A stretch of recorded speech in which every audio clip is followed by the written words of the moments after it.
It all began just minutes ago, or at least, that's what the whispers in the gilded halls of the palace suggested.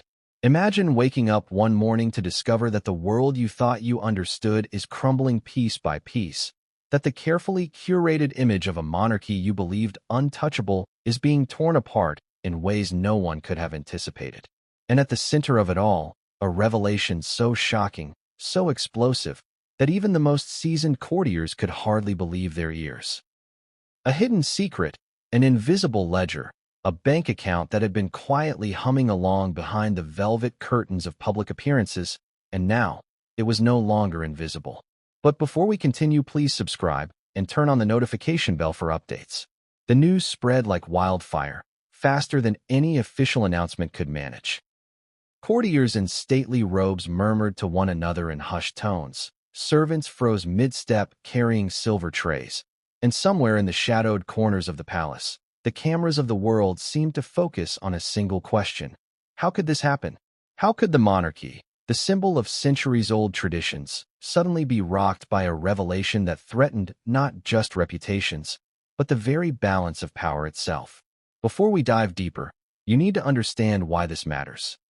Not just as another headline, not as another scandal to scroll past, but as a story that touches every facet of intrigue, ambition, betrayal, and the fragile illusions we cling to about royalty. Because while palace walls are thick and secrets are carefully hidden, the consequences of such a discovery ripple far beyond gilded windows and ceremonial robes. They touch every contract, every handshake, every whispered deal. And in this story, nothing is quite what it seems. Picture this. A quiet morning in London. The city is moving in its usual rhythm. The double-decker buses roll along cobblestone streets, and the faint scent of rain hangs in the air. Inside one of the oldest wings of the palace, a single envelope arrives, discreet, unassuming, almost forgotten in the shuffle of daily correspondence. But what's inside is anything but ordinary.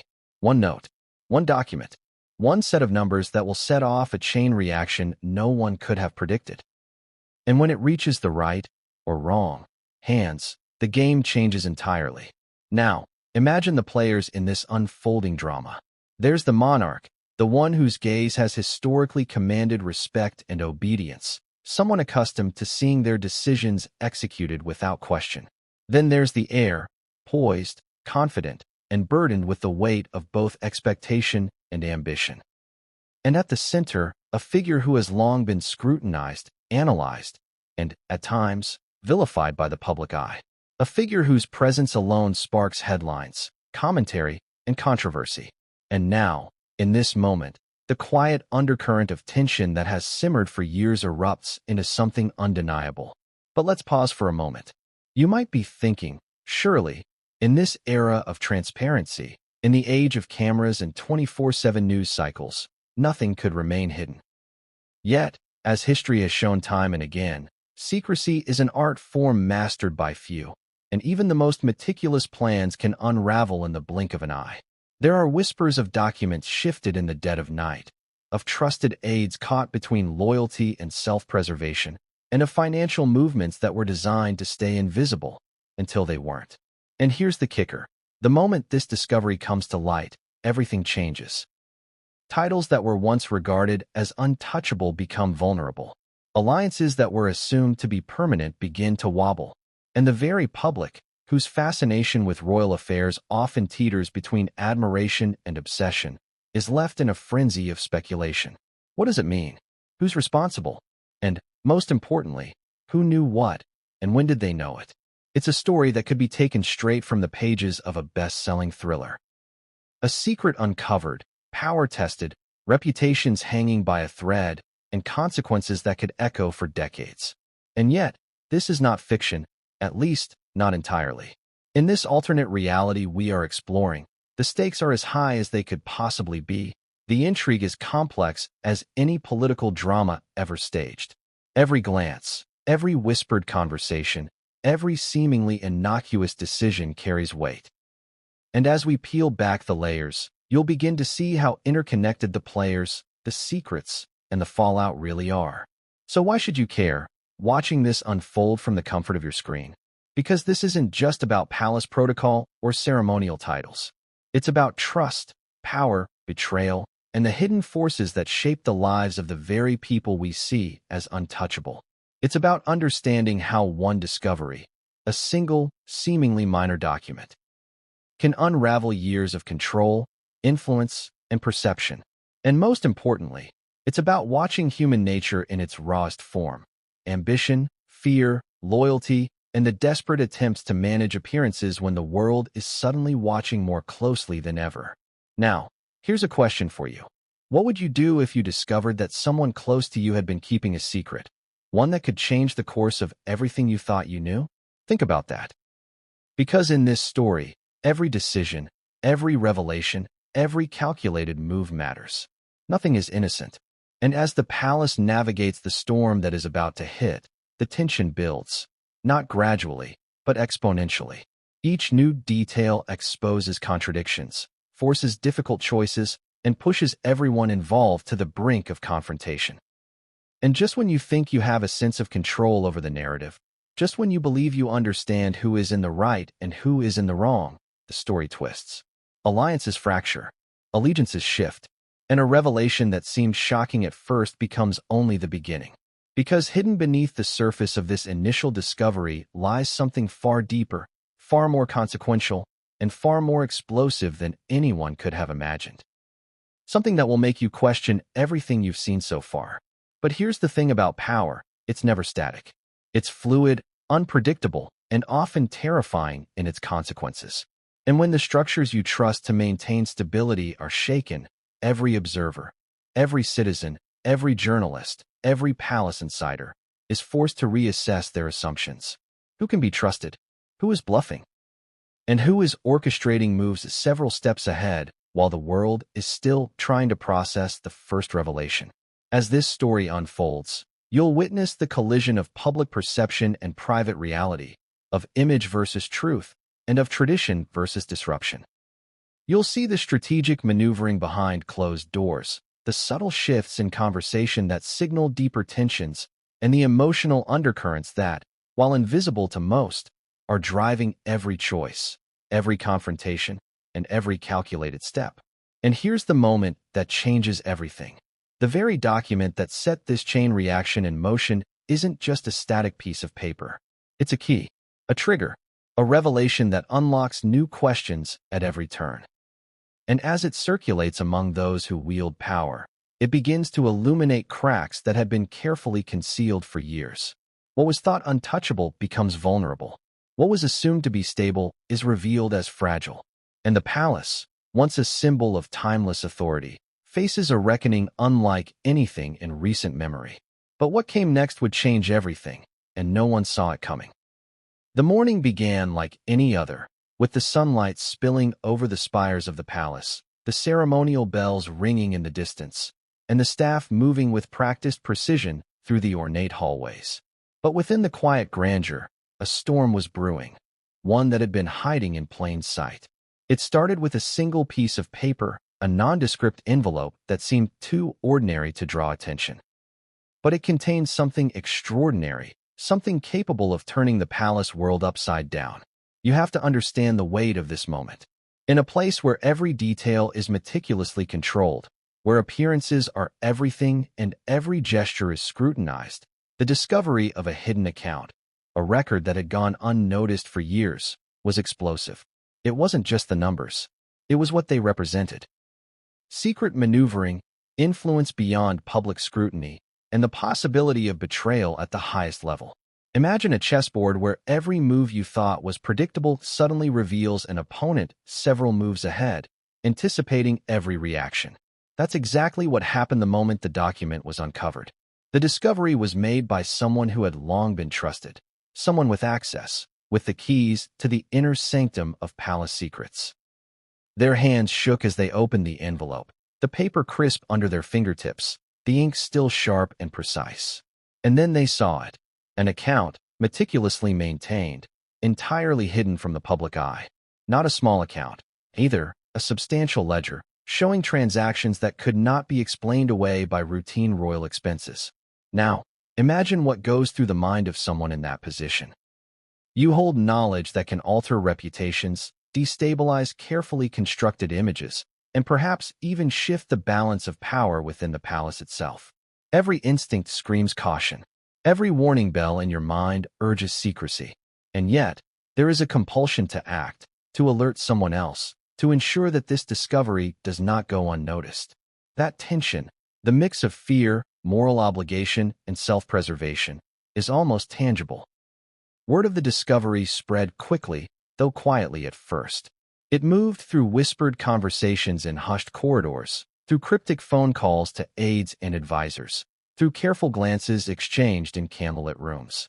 The palace had always been a place of rumors and speculation, but this was different. This was not a mere story or an allegation. It was a hard, undeniable fact that demanded action. And as the realization sank in, those who had long assumed a position of power suddenly felt the precariousness of their situation. But let's pause for a moment and consider the human side of this. Behind the pomp and protocol, behind the gold and marble, there are people, real emotions, real reactions. Shock, anger, confusion, betrayal.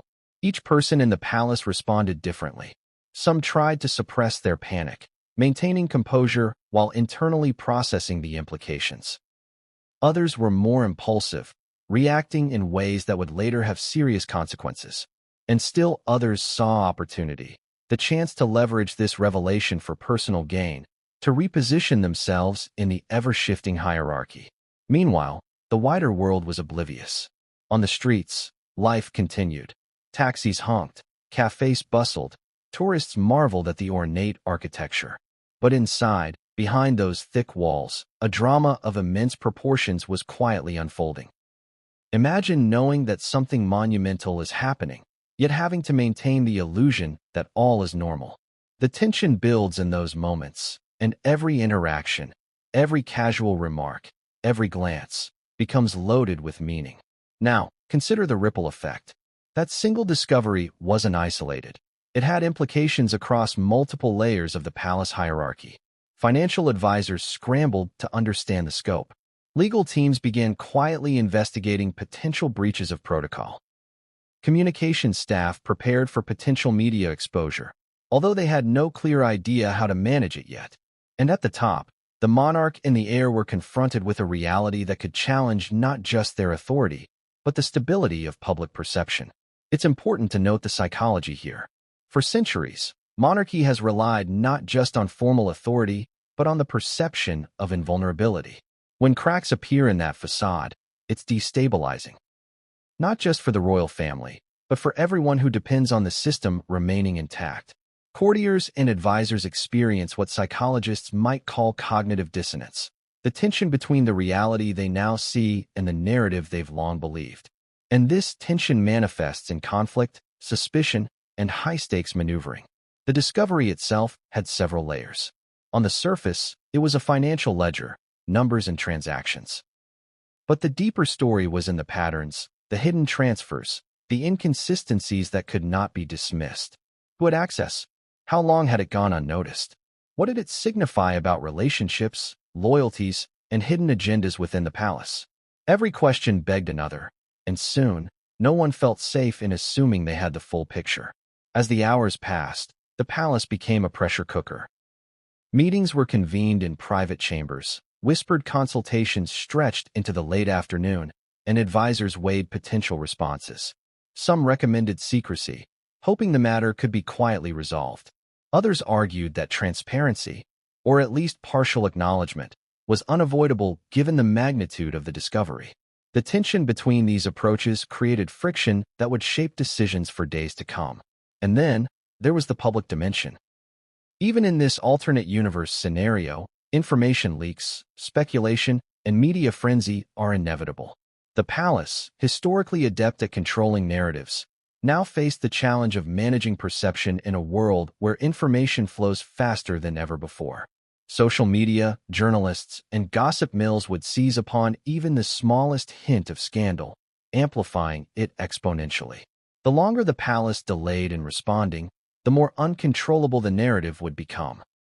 But there's another twist, the emotional layer. For those directly implicated, the discovery was not just professional, it was personal. Trust had been broken, loyalty questioned, reputation threatened. Emotions ran high, often dictating choices more than reasoned analysis. Anger, fear, pride, and shame collided, creating volatile situations where one misstep could trigger a cascade of unintended consequences. By the end of the day, the palace was no longer a place of calm and order. It was a theater of tension, secrecy, and strategic calculation. Every conversation, every decision, every glance carried enormous weight. And for those watching from the outside, unaware of the full scope, it might have appeared as a normal day. But behind the gilded walls, the foundation of power had shifted, perhaps irreversibly. And just when the tension seemed almost unbearable, a subtle but critical realization emerged. This discovery was only the beginning. The ledger had opened a door, one that led to more secrets, more questions, and far-reaching consequences that no one yet fully comprehended. The initial shock was merely the spark. The fire that would follow was only starting to smolder. As night fell over the palace, the shadows lengthened, and the first public whispers began to leak into the streets. Courtiers moved silently through the halls, each acutely aware that the balance of power was now delicate, fragile, and highly unpredictable. Every step carried risk. Every conversation could ignite conflict. And in the midst of it all, the central question loomed larger than ever. Who would emerge unscathed, and who would be caught in the fallout? But what came next would change everything, and no one saw it coming. The morning after the discovery was unlike any other the palace had ever seen. Courtiers walked the halls with a heightened awareness, each step measured, each word carefully weighed. The air was thick with tension, the kind that makes even the most mundane tasks feel fraught with consequence. The document, the ledger that had surfaced only hours earlier, was no longer just a piece of paper. It was a catalyst, a silent weapon capable of reshaping the landscape of power in ways that were previously unimaginable. As the monarch convened an emergency meeting with senior advisors, the room seemed smaller than usual, as if the walls themselves were pressing in to emphasize the gravity of the situation. The advisors sat rigidly, their faces masks of composure, but their eyes betrayed unease. The monarch's gaze, steady yet piercing, swept across the room, silently demanding clarity. Who had access? Who had known? How had this remained hidden for so long? And most importantly, what could be done to contain the storm? Meanwhile, the heir, standing slightly apart, studied the unfolding drama with a mixture of curiosity and calculation. Every gesture, every line of dialogue, every subtle inflection was a piece of information, a puzzle to be decoded. The heir understood that perception was as critical as action. A single misstep could irreversibly alter public opinion, weaken influence, and shift loyalties within the palace itself. The stakes were enormous, and every move had to be precise. But behind the formalities, there was a silent war raging. Courtiers and aides began aligning themselves, subtly positioning for the coming upheaval. Some approached the monarch with advice, others whispered in the shadows to the heir, and a few observed from the periphery, waiting for the opportune moment to advance their own agendas. It was a delicate dance, one where even the smallest misstep could have dramatic consequences. Outside the palace walls, speculation began to simmer. Rumors, as they always do, moved faster than the truth. Staff members were briefed on strict confidentiality, but leaks are almost inevitable in such high-stakes environments. And as the first hints of unusual activity reached the press, the palace communications team scrambled to craft a narrative, careful, measured, and designed to reassure a public that had yet to fully grasp the scale of what was unfolding. Every press release, every carefully worded statement, was designed not only to inform but to control perception, to minimize panic, and to project an image of calm authority. But control, as history has repeatedly shown, is fragile. The document had already sparked conversations that could not be fully contained. Even within the most secure chambers, whispers spread. Trusted aides questioned each other, wondering who had known and for how long. Suspicion became currency, and loyalty was constantly measured and remeasured. It was a high-stakes psychological battlefield, invisible to the public eye but devastatingly real to those inside. The discovery also exposed vulnerabilities in the palace's internal systems. How had a ledger of such significance remained undetected for so long? Questions about oversight, auditing, and accountability were raised, some privately, some in increasingly pointed discussions. Advisors debated whether this was negligence, intentional concealment, or something more sinister, a carefully orchestrated deception. And while they debated, the monarch and heir were acutely aware that perception outside the walls mattered as much as the truth inside them. Then came the strategic consultations. The monarch met privately with the most senior advisors, exploring potential courses of action. Each option carried risk. Ignoring the discovery was impossible. The ledger's existence alone was evidence of a problem that could not be concealed indefinitely. Addressing it publicly risked scandal and humiliation. Acting too harshly could alienate loyal supporters and destabilize carefully balanced alliances. Every path was fraught with peril. Meanwhile, the heir convened a separate circle, quietly gathering allies and advisors. Their focus was on influence, on positioning themselves to control not only immediate responses, but the longer-term narrative. Every conversation was tactical, every comment was scrutinized, and every decision was calculated to ensure that when the storm broke, they would not just survive but emerge stronger. In the midst of this, personal relationships within the palace began to strain. Trust, once assumed, became fragile. Conversations that had previously been casual were now loaded with meaning. Every meeting, every glance, every passing remark was analyzed for hidden intent. Allies questioned each other's loyalty. Rivals seized subtle opportunities to advance their positions. And in this charged environment, even the most minor misstep could have dramatic consequences. Public perception was another battlefield entirely. Social media, forums, and news outlets began swirling with speculation as leaks, intentional or accidental, trickled out. The palace faced the challenge of managing a narrative in real time, attempting to maintain dignity and authority while preventing a public relations disaster. Communications teams worked around the clock, drafting statements, preparing responses, and analyzing every potential consequence of every move. But it wasn't just strategy and optics that mattered. Emotions ran high. Fear, anger, and anxiety colored every interaction. The monarch wrestled with the implications, not just politically but personally. The heir balanced ambition with responsibility, knowing that the decisions made now would shape both public perception and internal dynamics for years to come. And for others caught in the middle, loyalty, trust, and self-preservation collided in ways that created tension, conflict, and unexpected alliances. Then, the first cracks began to appear. Advisors who had once been unified in approach now disagreed sharply on next steps. Courtiers whispered in secret corners, plotting moves that could either protect them or put them at the center of controversy.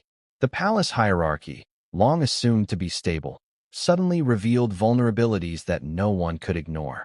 The ledger had exposed more than financial irregularities. It had revealed fault lines in power, trust, and influence. As evening descended, the palace felt like a pressure cooker ready to explode. The tension was palpable, almost suffocating. Hallways that were once filled with routine movement were now quiet, as if everyone inside knew that something monumental was unfolding. Meetings continued late into the night, strategies were debated, alliances tested, and the true scope of the challenge became apparent. This was not a single event, but the beginning of a series of revelations that would touch every corner of the palace. And then came the subtle, almost imperceptible realization. The discovery of the ledger was only the first move in a much larger game. Its existence had triggered a cascade of questions, doubts, and investigations that would inevitably lead to further disclosures. What had once seemed like a contained issue was rapidly becoming a sprawling drama with no clear end. And in this high-stakes environment, the wrong move could have catastrophic consequences for everyone involved. By the end of the chapter, the palace had already begun to change. Relationships had shifted, allegiances had been tested, and the first hints of scandal were beginning to leak beyond the walls. The public, still largely unaware, remained curious, sensing tension without knowing its source. And the central players, monarch, heir, and those closest to the secret, stood on the precipice, acutely aware that the decisions made in the next hours would define the trajectory of this unfolding drama. But what came next would shock even those who thought they understood the game, and no one, absolutely no one, could predict the consequences that would follow. By the next morning, the palace felt like a different world. The corridors that had once echoed with measured footsteps and polite greetings now hummed with tension, unease, and the quiet murmur of speculation. A storm that had begun with a single discovery, the hidden ledger, was now rippling outward, touching every office, every chamber, every individual within the gilded walls. What had once been a private concern was now teetering on the edge of becoming a public spectacle. And outside the palace, the first hints of the story began to leak. In the age of instant news and viral social media, secrets are never truly hidden. A cryptic post, a carefully worded rumor, an image captured by a passing tourist, all of it became fuel for speculation. Journalists began to sniff around, some more discreet than others, but all sensing that something unprecedented was underway. Even the most loyal palace correspondents felt the tension, knowing that a revelation of this magnitude could change the trajectory of reporting for months to come. Within the palace, the atmosphere was equally fraught. Senior aides convened urgent meetings, poring over possible scenarios. Their discussions were intense, strategic, and often heated. Should the ledger be disclosed publicly? Could the matter be contained internally? How much of the story could be managed, and how much was already beyond control? The advisors knew that the wrong decision could trigger not just scandal, but a public perception crisis capable of eroding confidence in the institution itself. The monarch, aware that every word and every action was now under scrutiny, began to weigh options carefully. In private chambers, conversations were measured, deliberate, and calculated. Questions that might have seemed hypothetical days before. Who knew? Who else might be implicated? Were now urgent, immediate, and impossible to ignore. The stakes had escalated beyond internal policy or reputation. They were about influence, trust, and the fragile equilibrium of power. Meanwhile, the heir circle was equally active. Alliances were formed in whispers, strategies debated in corridors, and plans drawn for controlling both perception and reality. Every phone call, every note, every quiet discussion carried immense significance. The heir understood that the narrative outside the palace could quickly spiral out of control, and so every move was designed to anticipate and preempt possible leaks. The chessboard had expanded, and every piece mattered. But despite all precautions, the rumor mill began to churn. Courtiers with agendas of their own started dropping hints to the press, carefully curated stories designed to shape public perception while protecting personal interests. Anonymous sources appeared in op-eds. Insiders gave off-the-record interviews, and a sense of chaos began creeping into what had always been considered controlled channels. The palace communications team scrambled to respond, but in the digital age, controlling the narrative is more art than science, and it was becoming increasingly clear that this story was slipping from their grasp. The first confrontations within the palace were subtle yet explosive. Trusted aides began questioning one another's loyalties, alliances shifted almost overnight, and the invisible hierarchy that had long maintained order began to show cracks. Conversations once routine became loaded with meaning. Glances across the table were analyzed for intent. Every gesture, every inflection was scrutinized. The pressure was immense, and for some, nearly unbearable. And then came the leaks. Not official statements, not carefully crafted press releases, but small, seemingly inconsequential details that quickly mushroomed into public speculation. A journalist noticed a discrepancy in public appearances. A social media post hinted at tension among senior figures.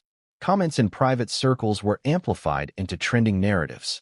The palace, which had long prided itself on discretion, was suddenly confronted with the reality that even walls this thick could not contain the story.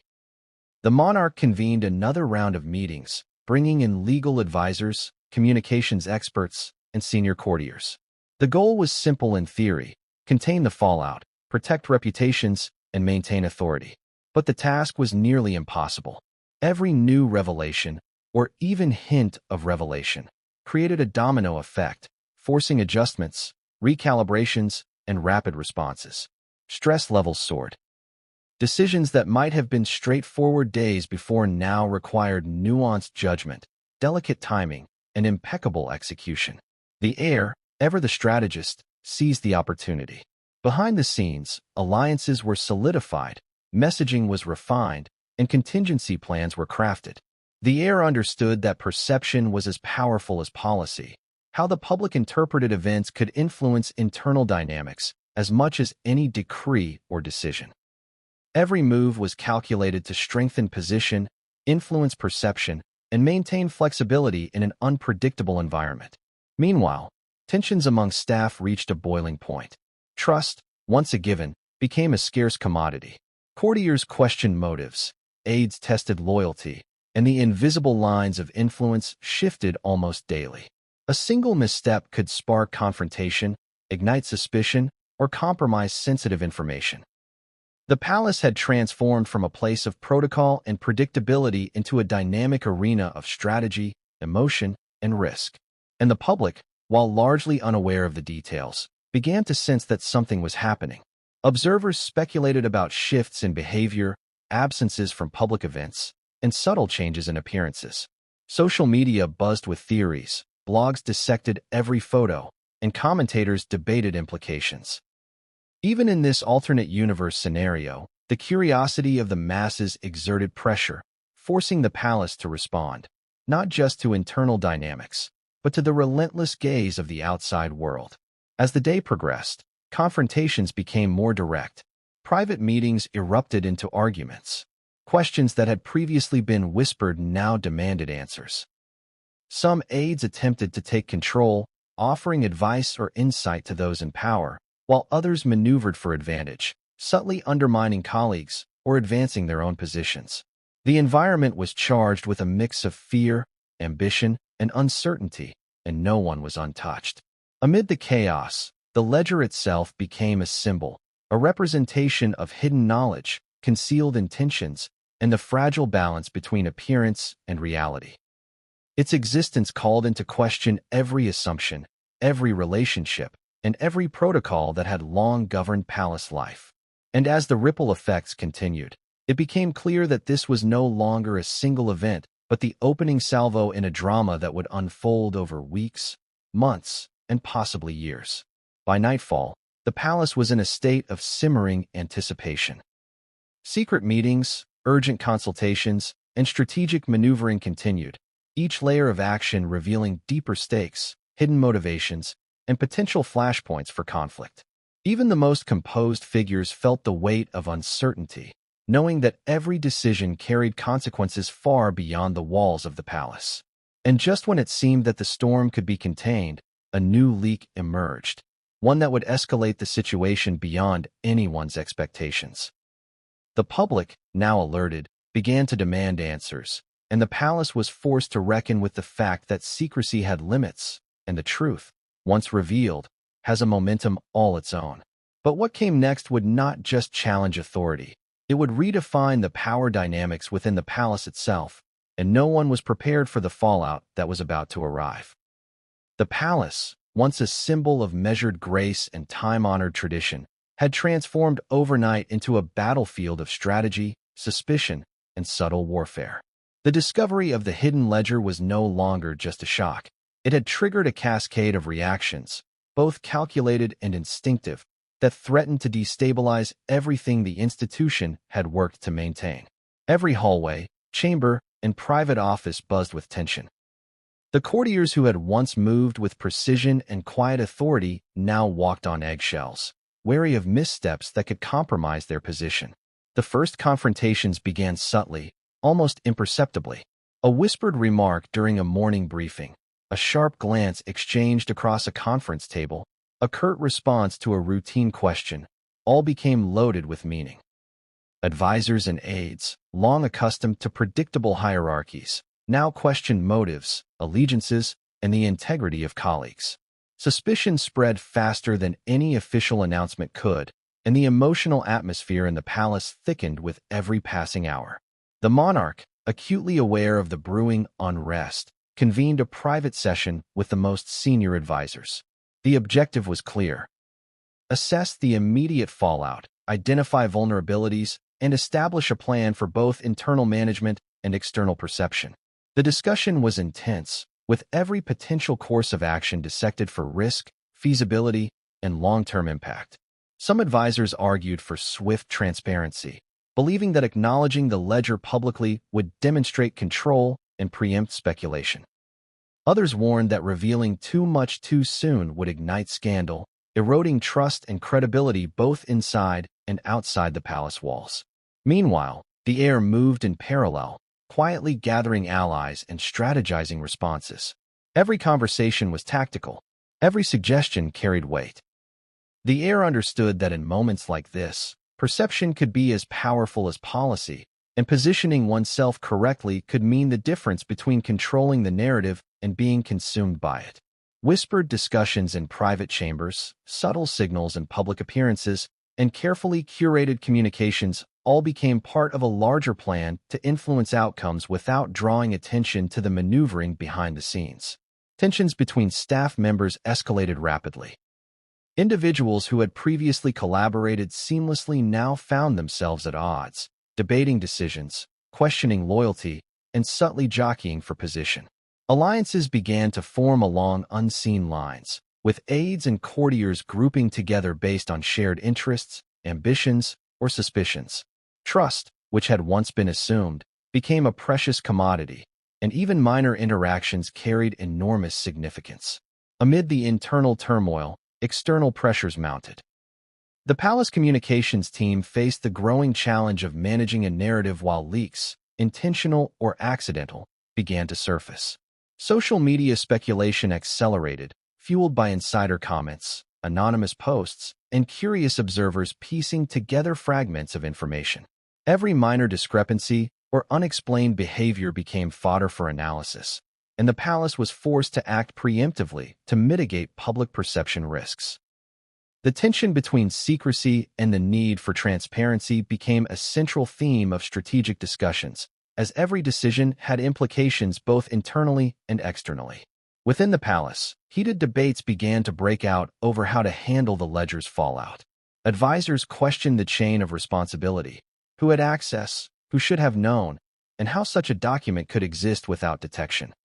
Some argued for immediate action against those deemed responsible, while others cautioned that punitive measures could exacerbate tensions and provoke further instability.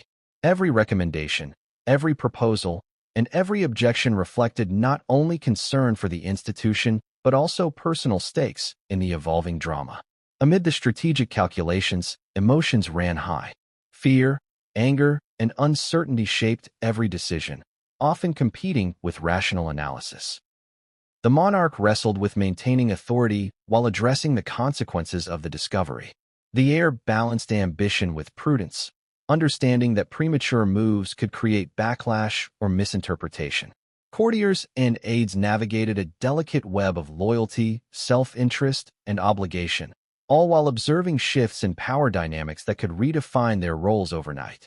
As alliances solidified behind closed doors, subtle acts of sabotage and influence began to surface. Small errors, previously considered inconsequential, were now magnified as potential evidence of disloyalty or incompetence. Miscommunications were scrutinized for intent. Actions once dismissed as routine were reinterpreted as signals or strategic maneuvers.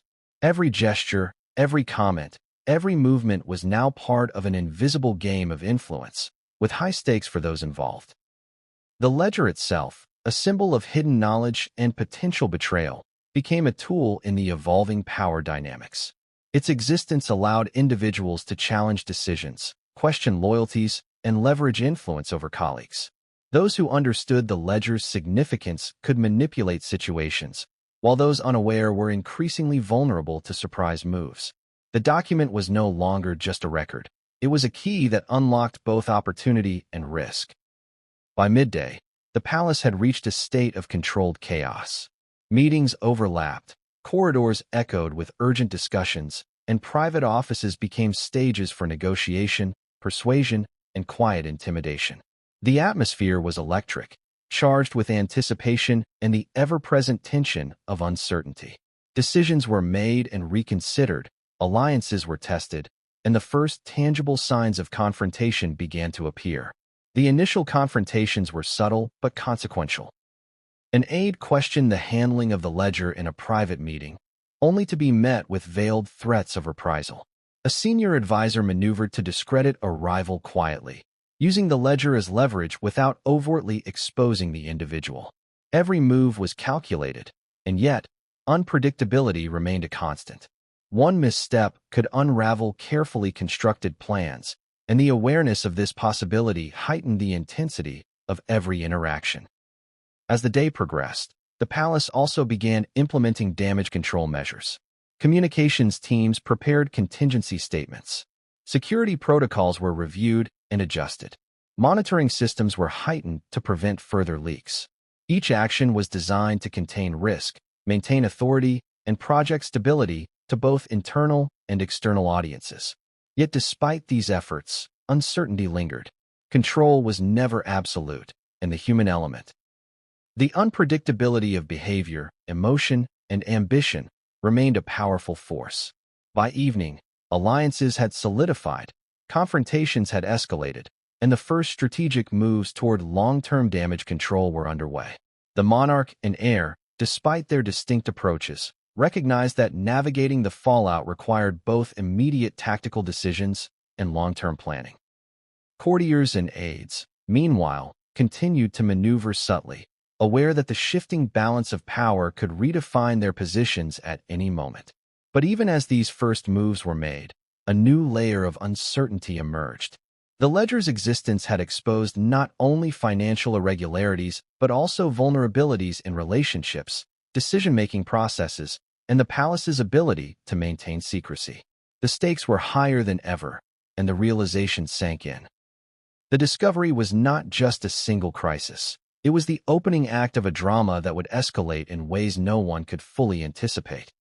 And just when it seemed that the palace had managed to regain some semblance of control, an unexpected leak emerged, a whisper, a document, or a subtle disclosure that threatened to undo all the careful planning.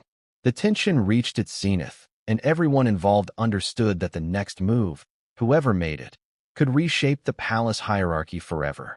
But what came next would ignite a conflict that no one was prepared for. And the ripple effects would extend far beyond the walls of the palace. The palace, long a fortress of tradition, secrecy, and controlled narratives, suddenly found itself under a lens sharper than it had ever experienced. The discovery of the hidden ledger, initially a private crisis, had erupted into a story that could no longer be contained behind gilded walls. By the fifth day, the world outside was paying attention, intensely, curiously, and relentlessly. Every movement, every gesture, and every carefully planned appearance was scrutinized, analyzed, and dissected. Journalists, bloggers, and social media commentators were in a frenzy. A seemingly innocuous photograph taken from a public balcony became fodder for speculation. Was the monarch tense, exhausted, or concealing something? A minor scheduling change was interpreted as evidence of internal chaos. Every headline, no matter how subtle, hinted at drama, feeding the insatiable curiosity of a global audience. Rumors, half-truths, and conjecture spread faster than any official statement could contain, creating an information storm that threatened to drown the palace's carefully curated image. Inside, the monarch and the heir faced an unprecedented dual challenge, managing the internal fallout and controlling the narrative outside. Every public engagement required meticulous planning. Every press briefing had to be coordinated with internal decisions. Yet despite the efforts to maintain authority, cracks began to appear. Staff members whispered anxiously among themselves, courtiers tested boundaries, and even long-standing advisors questioned whether the palace could navigate a crisis of this magnitude without public scandal. The communications team, usually confident in their ability to manage perception, now found themselves on high alert. Drafting statements, monitoring social media, and preparing responses became a full-time, high-pressure endeavor. Every word mattered, every nuance mattered, and every decision carried the risk of being misinterpreted or manipulated, potentially escalating the situation further. The palace had become a delicate balancing act, teetering between transparency and secrecy, calm and panic, control, and chaos. Meanwhile, internal confrontations grew sharper. Courtiers who had previously avoided conflict now engaged in subtle battles for influence. A minor disagreement over protocol could escalate into a heated argument, and every interaction was viewed through the lens of suspicion. Alliances formed along hidden lines, with some individuals strategically positioning themselves to gain advantage if the situation worsened. The ledger, once a simple document, had become a symbol of power, leverage, and potential vulnerability. The heir, acutely aware of public perception, coordinated closely with allies to manage both internal and external pressures. Every move was calculated: who to meet, what to say, how to appear, and which channels to influence. The goal was to control the narrative without revealing the full scope of the internal crisis. But as the days passed, it became clear that information had a momentum of its own. Leaks, intentional or otherwise, had already set the public discourse in motion, and controlling it entirely was no longer possible. The monarch, meanwhile, faced a different kind of pressure. Beyond managing public perception, there was the weight of tradition, duty, and personal responsibility. Every decision carried historical implications. Every statement would be remembered, analyzed, and compared to precedent. And yet, even as the monarch attempted to project calm authority, the underlying tension was palpable. Courtiers, aides, and advisors all sensed the fragility of the situation, and uncertainty permeated every layer of palace life. Social media acted as an accelerant. Posts speculating on palace dynamics went viral, hashtags trended globally, and commentary ranged from analytical to sensational. Anonymous sources contributed to the frenzy, feeding speculation with carefully worded leaks that hinted at deeper intrigue. For those inside the palace, the scale of attention was overwhelming. Every email, every phone call, every casual comment could become part of a story, potentially reshaping public perception in an instant. Amid this external pressure, internal fractures deepened. Long-standing relationships were strained, trust eroded, and subtle acts of defiance or manipulation emerged. Some staff members began to exploit the situation, using the uncertainty to advance their own positions. Others attempted to mediate, seeking to maintain cohesion and prevent open conflict. The result was a complex web of motivations, intentions, and consequences, each influencing the unfolding drama in unpredictable ways. The first public response from the palace, a brief statement carefully crafted to reassure, was met with mixed reactions. Supporters viewed it as measured and appropriate, while critics saw it as insufficient, evasive, or even deceptive. The statement itself became a focal point for analysis, fueling further speculation and debate. In essence, the palace had entered a feedback loop. The more it attempted to control perception, the more intense scrutiny became, and the more leaks and conjecture emerged. Internally, the monarch and the heir began coordinating more directly, recognizing that collaboration was essential to navigate the crisis. Yet, even this cooperation was fraught with tension. Strategic priorities occasionally clashed, generational perspectives differed, and the underlying pressures of public scrutiny amplified every disagreement. The balance between authority and influence, between control and flexibility, became a daily exercise in strategy, diplomacy, and emotional intelligence. The first tangible consequences of the leaks emerged in staff behavior. Courtiers became more cautious, aides more defensive, and alliances more fluid. Subtle maneuvers, previously unnoticed, began to carry immense significance. A misplaced comment in a meeting could be interpreted as evidence of loyalty or betrayal. A delayed response to a request could signal dissent or strategic hesitation. Every interaction became a potential turning point, and the weight of consequence was palpable. By the evening, the palace had shifted into a heightened state of alert. Security protocols were tightened, private meetings were convened more frequently, and communication channels were monitored with unprecedented attention. The tension was both psychological and operational. Even the smallest misstep could trigger cascading consequences. Every person within the walls understood that their actions were under scrutiny, not only by peers but by the public, the press, and history itself. And yet, despite the heightened measures, uncertainty persisted. The ledger had exposed not just financial secrets, but vulnerabilities in relationships, power structures, and the palace's ability to manage crises. The realization sank in. The discovery was not a finite event with a clear resolution. It was the beginning of a prolonged period of turbulence, one in which every decision, every interaction, and every disclosure would carry disproportionate weight. As night fell, the palace seemed both alive and tense, a theater of anticipation where unseen actors moved cautiously, strategically, and with heightened awareness. The public, unaware of the full extent of internal dynamics, sensed only fragments, hints of tension, subtle anomalies, and glimpses of disruption. Yet even those small signals were enough to keep curiosity alive, speculation rampant, and pressure mounting. And then came a revelation that no one inside or outside the palace expected. A leak, a rumor, a carefully orchestrated hint that threatened to shatter the fragile equilibrium that had been maintained through careful strategy and meticulous planning. It was a reminder that in this high-stakes environment, control is always temporary, perception is always fragile, and the next move can change everything. But what came next would escalate the drama beyond anyone's imagination. And no one could predict the shockwaves it would create across every level of the palace and the public eye. The palace, normally a place where time seemed to flow predictably, had transformed into a whirlwind of strategy, suspicion, and high-stakes maneuvering. The hidden ledger, once a quiet discovery, had triggered a cascade of internal conflicts, external scrutiny, and rapid recalibration of alliances.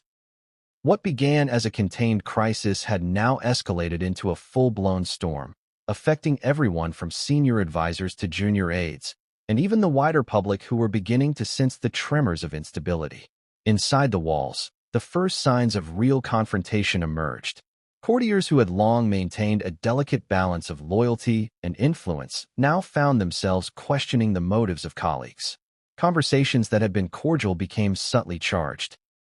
A slight hesitation here, a pointed glance there. Suddenly, every interaction carried meaning far beyond its surface. The palace hierarchy, once assumed stable and unquestioned, now exhibited cracks that no one could ignore. The monarch, aware of the mounting tension, convened an emergency council. The aim was to assess vulnerabilities, anticipate leaks, and implement immediate damage control measures. Advisors debated fiercely. Some recommended taking decisive action against those perceived to have mishandled information or displayed negligence, arguing that a display of authority would restore order. Others cautioned restraint, emphasizing that heavy-handed moves might backfire, further destabilizing both internal dynamics and public perception. Every opinion, every suggestion, carried both strategic and personal weight. Meanwhile, the heir's circle was operating with equal intensity, albeit with a slightly different approach. Strategy meetings, private discussions, and subtle gestures were designed to position allies, anticipate opponents' moves, and influence the narrative both inside the palace and beyond. The heir understood that timing was everything. Acting too quickly could provoke resistance, while hesitation could be interpreted as weakness. Precision was essential, and every decision was scrutinized for both immediate and long-term impact. The first real public backlash emerged through media speculation. Headlines began hinting at tension within the palace, some accurate, others wildly exaggerated. Social media users debated every subtle signal, from a canceled appearance to a brief change in official statements.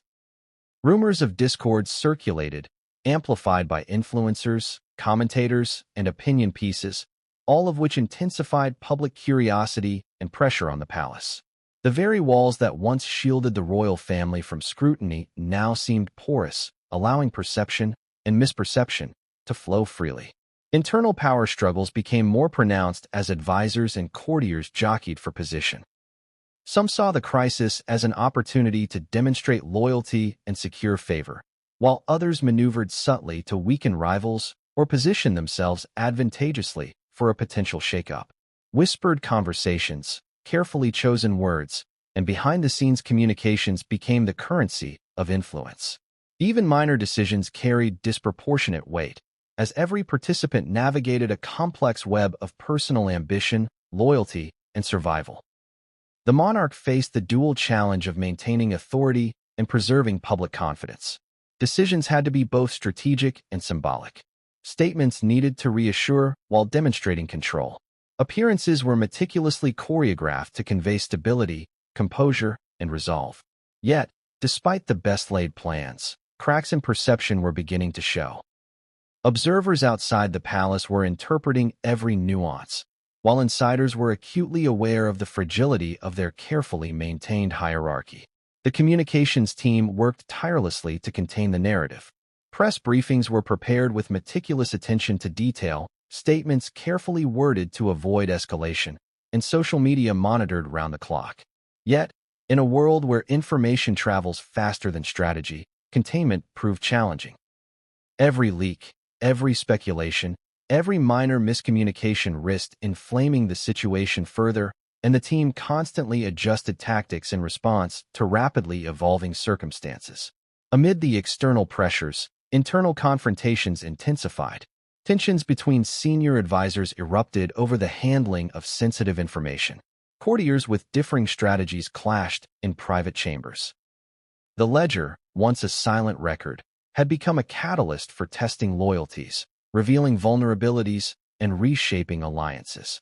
Some sought to protect the monarch's authority, others to strengthen the heir's influence, and a few were maneuvering purely for personal advantage. Every move had implications, and even subtle missteps could spark a cascade of consequences. The first major confrontation involved a heated dispute between two senior advisors. One accused the other of negligence, alleging that the ledger's discovery was a result of oversight or even deliberate concealment. The accused responded defensively, highlighting procedural ambiguities and systemic weaknesses. Voices rose, tension spiked, and the argument threatened to spill into a wider conflict. Only the intervention of the monarch prevented escalation, but the incident signaled that the internal equilibrium was precarious and that power struggles were accelerating. Simultaneously, junior aides and courtiers navigated a delicate landscape. Observing the tension above, they made their own calculations: whom to support, when to speak, and how to position themselves for the inevitable fallout. Every gesture, every word, every slight misstep could influence perceptions, sway decisions, and alter the trajectory of influence within the palace. The environment was a complex psychological battlefield, with stakes as high as any political arena. As day turned to evening, the palace implemented its first coordinated damage control measures. Senior staff convened to review statements, assess risks, and outline steps to stabilize both internal dynamics and external perception. Contingency plans were drafted for various scenarios, from media leaks to internal defections. Security protocols were enhanced to prevent unauthorized disclosures, while private communications channels were monitored to maintain strategic advantage. Yet, despite these efforts, uncertainty persisted. The ledger had revealed not only financial secrets, but also structural vulnerabilities within the palace's hierarchy. Trust, once assumed, was now conditional. Relationships that had seemed stable were re-examined through the lens of suspicion. Every interaction carried a dual significance: the surface-level intent and the underlying strategic meaning. The palace had become a theater of high-stakes decision-making, where perception, loyalty, and timing were as important as facts themselves. Public scrutiny intensified as the first signs of backlash became visible. Media outlets speculated about conflicts, power struggles, and potential consequences. Opinion pieces dissected appearances, body language, and historical patterns, attempting to predict outcomes. Social media amplified every interpretation, some informed, others wildly speculative. The palace found itself reacting not only to internal developments but also to the pressures of a global audience, whose curiosity and judgment could not be ignored. Amid the frenzy, subtle alliances within the palace began to crystallize. Advisors and courtiers aligned based on perceived interests, shared strategies, or personal loyalty. These alliances were often informal, whispered, and highly dynamic, changing as circumstances evolved.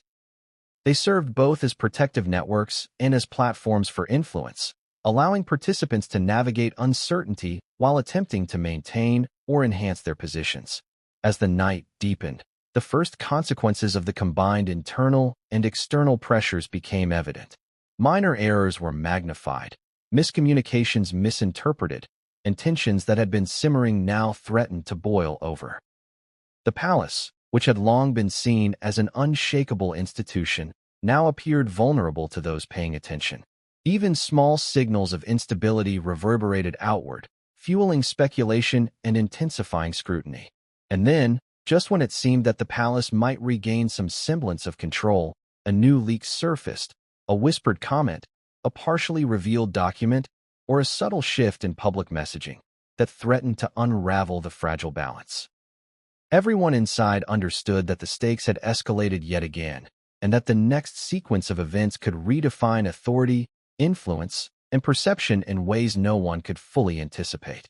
But what came next would push the palace into unprecedented territory, forcing both monarch and heir to confront challenges far beyond anything they had anticipated, and the world was watching every step of the way.